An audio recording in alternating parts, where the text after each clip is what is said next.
social life, magkakaroon ka ng ganito, time for the 3 hours for your family. Hindi mo magagawa yan pag may nasa side hustle ka. You are working, tapos may side hustle ka, you cannot do that. Hindi mo pwede magawa. Tingnan yung mga nagsimula, nagbalanse bang buhay nila? Hanggang ngayon nga, hindi balanse buhay nila eh.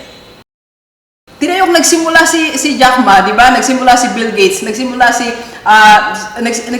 yung mga Tesla. Ano ba ito si Tesla? Si Elon Musk, di ba? Paborito ko si Elon Musk, nalimutan ko pa.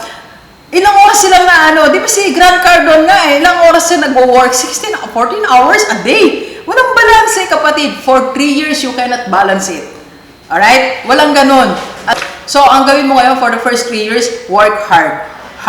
Okay? Di ba sabi ni Grant Cardone, pay the price now. Okay? Pay the price now so that you can pay the price of what you want in the future. Alright? Okay?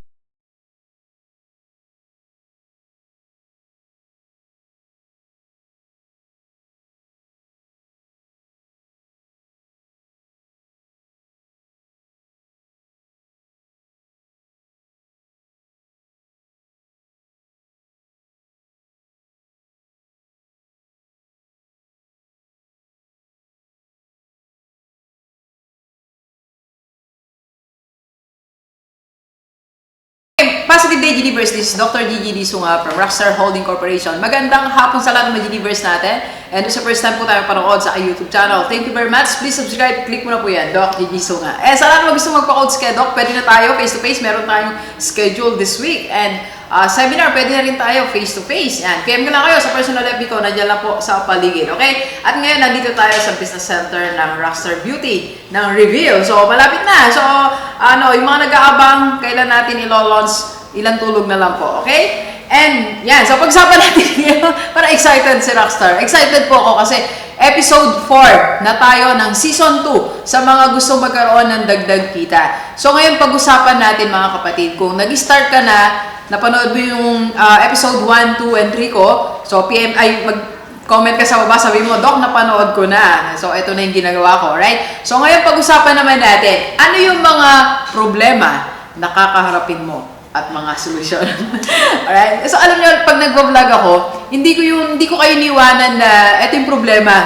Lagi tayo may offer na solution. Ganun kasi talaga yung buhay. Alam niyo, this is one thing I learned in life. That there will always be a problem, but there will always be a solution. Right? So sa problema, may solution yung kapatid ko. Kung may problema ka ngayon, anong mga aspeto ng buhay mo, tandaan mo, may solution. Nandyan lang sa tabi mo. Okay?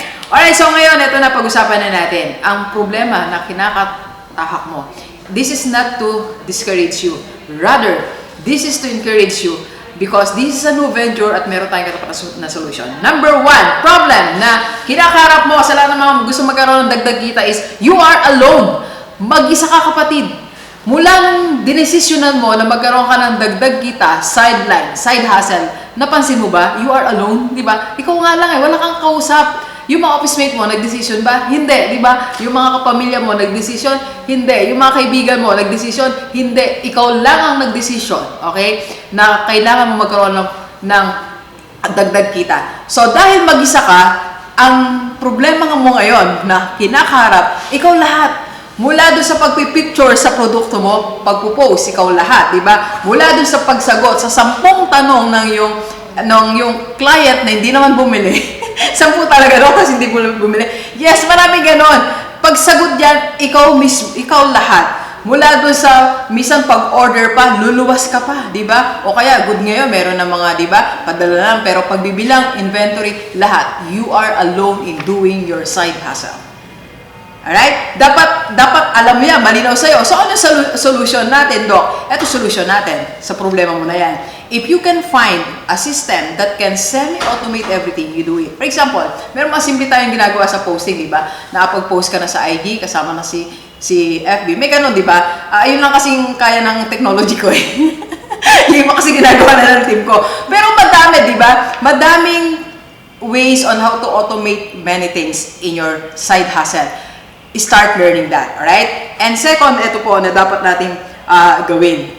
Ang dapat mong gawin, every day, you have to cheer yourself. Sabi mo sa sarili mo, kaya mo to, kaya mo yan. Ikaw mag-isa ka, you yourself and yourself only. You are alone doing this 5 to 8 or 6 to 10 side hustle. Kaya dapat ikaw mag-isa, chinicheer mo yung sarili mo. Huwag mong asahan na i-motivate ka ng asawa mo. Huwag mong asahan na i-motivate ka ng pamilya mo. Huwag mong asahan na i-motivate ka ng boss mo. Huwag mong asahan na i-motivate ka ng office mate mo. Ikaw mismo motivate yourself. Cheer yourself. Okay? Alright? You are not alone, but you can make it. Okay? So, second po, ano problema nakaharapin mo habang tayo magkape po? Okay, so second po, ito, number 2. Number 2 po. Alright? You will always have the second distraction. Minsan nagtatagumpay tayo sa first distraction, pero wait, there's more. Di ba? Napagtagumpay mo yung TikTok, ayan, di ba? Ay, hindi na ako masyadong nagtitiktok daw kaya. Okay naman yan, di ba? Kung di ka masyadong nagtitiktok, pero meron pa second distraction. Ano yun? Netflix, di ba? Di ba? May mga bagong series, tandaan mo. Di ba? So, okay, minsan napagtagumpayan mo yung mga barkada mo, pero wait, there's more, di ba? Meron ka pang barkada sa kabilang barangay, di ba? Or minsan napagtagumpayan mo yung temptation sa kaya Shopee, wait, there's more, may Lazada, di ba? So, there's always a second distraction in running your additional source of income. Right? So, kaya ang solusyon, ano solusyon mo sa second distraction? Manatili ka, firm and focus. Sabihin mo sa sarili mo, I have to be firm on this target. Ito ang goal ko. Hindi mo ako dapat, or hindi mo ako pwedeng ma-distract. Distraction A, distraction B, C, and D. Hindi kayo ubra sa akin. Right? And number 3 po. Number 3, abantahe po mag-copy. Number 3 na problema at solusyon. Ito na yung tinatawag nating expectations versus reality. Di ba bago tayo mag-start, bago natin simulan ang side hustle natin, naisip na natin, kikita ko ng ganito. Yan, di ba? Makapamasyal kami. Tatapusin ko, hanggang 6 to 10 lang ako. But the reality is not expectations versus reality. Ang totoo, walang bibili sa'yo. Ang totoo, makakailang post ka bago may bumili. Ang totoo, may mga return. Ang totoo, merong times na wala kang kikitain. May mga deals na break even ka lang. Ang totoo, may mga linggo na magpapalwal ka. Yan ang totoo. At ang totoo, hindi natatapos ang side hustle mo alas 10. Hindi. Ang totoo niya, alas 12, nagsasagot ka pa. Alas 12, nagbibilang ka ba? Expectations versus reality. Dapat, maano tayo doon? Dapat alam mo, ito yung realidad. Actually, hindi po totoong pagod ka eh. Ang totoo, pagod na pagod ka. Na-experience ko po yan. I started sa, anong tawag dito? Junk shop. Diyan tayo nagsimula. Tapos nagsimula tayo mag-vlog, mag-coach, mag-speak. Mga side hustle na inano ni Doc kinaharap niya. So, hindi ka pagod po. Pagod na pagod ka. So, na-experience na yan. Pagod na pagod ka, okay? So, ano solusyon mo? Ang solusyon mo ganito. Sa usapang pera, minsan naisip mo, okay, Doc, 10,000 lang ang aking puhunan. Pero the truth is, maglalabas ka pa ng another 5,000, maglalabas ka pa ng another 2,000, another 5,000 ulit. So, dapat ready ka. Ready ang yung budget at ready ka sa stress. And, alam mo, ito, isa sa mga dapat mong matutunan as side hustler, yan. Alam mo kung paano i-manage yung mga problems sa darating. Dapat you're on top of every problem na parating. Ready ka. Huwag kang mabigla pag sinabing, ay, may sira yung nabili ko sa'yo. May sira. Hindi, sabi mo, tingnan natin, let's check. Di ba? Huwag ka rin mabigla pag na-delay ang mga boxes ng sabon. Expectations versus reality. Naano ako. Kasi, naalala ko tong products namin Ito po yung sinasabi ko sa inyo, expectations versus reality. When we had this last year, planning namin October. So, we're planning, sabi ko pa, nangarap ako, sabi ko last year we started October with the team. Sabi ko, siguro December, tapos na yung product namin. Last year December, ikaano na po to, ang haba ng process, expectations versus reality. Kung hindi matibay ang kapit mo, di ba? Bibigay ka, di ba? So, kaya kailangan ready tayo mag-solve ng mga problem. Okay? Number 4 na reality po. Number 4, reality. Ayan. So, ikaapat na problema pala. Ikaapat na problema na kakarapin mo. Ito walang matitira or walang natitira sa kinita mo. Di ba minsan ako may mga kino-coach po ako, sabi nila, Doc, meron naman akong negosyo A, negosyo B. After kong mag-work, nagbenta ako na ganito, pero walang natitira. Yes, alam mo, kumikita yung negosyo mo. Pero anong ginagawa mo sa income mo? Nawawala. Kasi ano ba yung nangyari? Nung kumita ka, binili mo ng laruan yung apo mo, di ba? Nung kumita ka, binili mo ng damit yung anak mo. Nung kumita ka, bumili ka ng bagong kortina. Nung kumita ka, bumili ka sa Shopee, bumili ka sa Lazada. Nung kumita ka, nagpalit ka ng electric fan, di ba? Nagdagdag ka ng ganito, bumili ka ng bago mong bago mong mga gamit sa kusina. So in other words, nagkagastos mo siya. And at the end of the month, dun mo na-realize, napagod ako pero wala akong cash flow. And that's the problem. May kita ang negosyo mo pero walang cash flow. Why? Kasi sinama mo siya sa budget mo, which is wrong. Right? Eh, Dok, anong dapat kong gawin? Ang dapat mong ganito.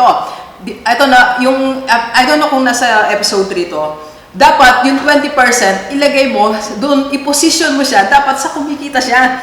20% na lang. Kumita ka ng 10,000 a month, yung 2,000 na lang. Yung 8,000, sige, bili mo na sa bahay, pangkaligayahan mo, ikaw din, personal happiness mo. Pero yung 20%, dapat nakaposition siya para ka kumita. Doon sa bigger goal mo, doon sa long-term goal mo. Anong gagawin ko, Dok? Ay, simple lang, di ba? Ito nga, like kung ino-offer sa atin, di ba? You can, pinaka-simple investment mo, you buy stocks. Mag-buy ka ng share of stocks ng, ano ba, 2,000 a month, you buy it. Alam mo, meron po akong, yung assistant ko sa bahay, pangmatagal ng assistant. Automatic po, binibilan niya ako ng shares kasi may income tayo, like sa IMG, meron akong weekly income sa IMG. Automatic po, bago niya i-transfer sa bank account ko yon, binibili niya na ako ng certain number of shares. Dalawa po yun kasi ang kagandaan po kasi doon, nag-innovate na po ang Soldivo Funds, kapartner natin sa IMG. So, meron na po siyang sub-investment. So, kung ganito, halimbawa, meron kang isang investment, di ba? So, pwede mo siyang lagay mo doon for my happiness. Pinalagay sa kanya, for my happiness. Meron ako, would you believe, may investment ako on title, for my happiness. Yes, pwede yun, di ba? Tapos, lagyan mo for my car, for my bigger business. So, ganun for your future needs, future happiness. Alright? So, Dok, paano ba ginagawa yan? You can join my team. So, message ka lang, Dok, I want to have the investment. Gusto ko invest ang 20% ng kinikita ko sa mutual funds. Message ka lang po sa aking personal FB. Nandiyan lang po, okay? Madali yan. Do it yourself. Alright? So, ayun ang solusyon natin. Sa lahat ng mga nag-side hustle na kumikita ng malaki, di ba sa mga nagsa-side hustle, minsan malaki pa yung income mo sa sweldo mo? Ito nga pong editor ko malaki pa yun. Huwag ko naman sabihin kung magkano na. Baka marinig ng asawa niya. Magkakagiba tayo. Kinukwento niya sa akin yung mga side income niya, naiya ako sa sweldo niya Di ba? So, gano'n. So, saan natin nilalagay? Yung 20% dapat nag-grow, right? And last na problema na may solusyon. At solusyon natin sa mga may additional side income. Alright? So, you can have balance. Hindi mo ma-achieve ang balance, kapatid. Walang balance pag nagsimula ka. Yung konti lang, Dok, may social life pa rin. Wala. Di uso yan. Maniwala ka sa akin. Hindi uso magkakaroon ka ng social life, magkakaroon ka ng ganito, time for the 3 hours for your family. Hindi mo magagawa yan pag may nasa side hustle ka. You are working, tapos may side hustle ka. You cannot do that. Hindi mo pwede magawa. Tingnan yung mga nagsimula. Nagbalansi bang buhay nila? Hanggang ngayon nga, hindi balansi buhay nila Tingnan yung nagsimula si Jack Ma, di ba? Nagsimula si Bill Gates, nagsimula yung mga Tesla. Ano po si Tesla? Si Elon Musk, di ba? Paborito ko si Elon Musk, nalimutan ko pa. Ilang oras sila di ba si Grant Cardone nga ilang oras sila nagwo-work? 14 hours a day. Walang balance kapatid. For 3 years, you cannot balance it. Alright? Walang ganun. Ano yon? Myth lang po yun. Wala po yung katotohanan na nababalansin mo lahat. Alam nyo hanggang ngayon, ang buhay ni Rockstar sa akin hindi balansin buhay ko. Mula po na sinimulan ko lahat ng mga bagay na to, hindi po balanse. Akala nyo po balansin buhay ko, hindi po. Ano yung lamang sa akin? Lamang ang magbasa. Lamang po ang manood ng mga YouTube, magbasa. Lamang na lamang po yan. At lamang na lamang ang mag-TikTok.